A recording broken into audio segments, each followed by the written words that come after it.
सारी मुल्क के लिए एक हमें लम्हा फिक्र है कि प्राइम मिनिस्टर से जो उसके टेलीफोन वो सारा लीक हो गया, दुश्मनों के पास चला गया। मैं अपनी इंटेलिजेंस एजेंसी से आज पूछता हूं कि जनाब आपका काम है, ये आपका काम है प्राइम मिनिस्टर ऑफिस को सिक्योर करना। अगर प्राइम मिनिस्टर के ऑफिस से सारी चीजें लीक हो रही हैं तो जिम्मेदारी आपकी है।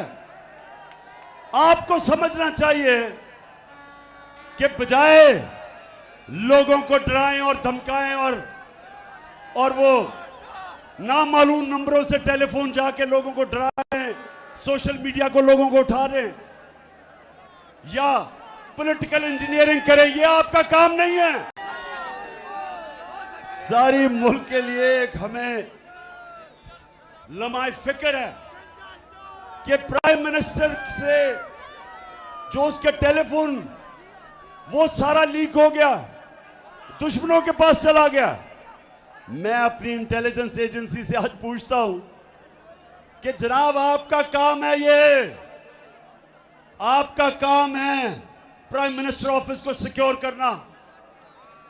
अगर प्राइम मिनिस्टर के ऑफिस से सारी चीजें लीक हो रही हैं तो जिम्मेदारी आपकी है। आपको समझना चाहिए कि बजाय लोगों को डराएं और धमकाएं और वो नामालूम नंबरों से टेलीफोन जाके लोगों को डराएं, सोशल मीडिया को लोगों को उठा दें या पॉलिटिकल इंजीनियरिंग करें, ये न्यूज देखने के लिए youtube.com की सर्च बार में गूगली न्यूज टीवी टाइप करें। गूगली न्यूज के पेज पर सुर्ख रंग के सब्सक्रिप्शन वाले बटन पर क्लिक करना ना भूलिए। YouTube पेज पर अपलोड होने वाली वीडियो से बाखबर रहने के लिए बेल आइकन पर क्लिक कीजिए। आपको हर नई वीडियो के बारे में नोटिफिकेशन मौसूल हो जाएगा।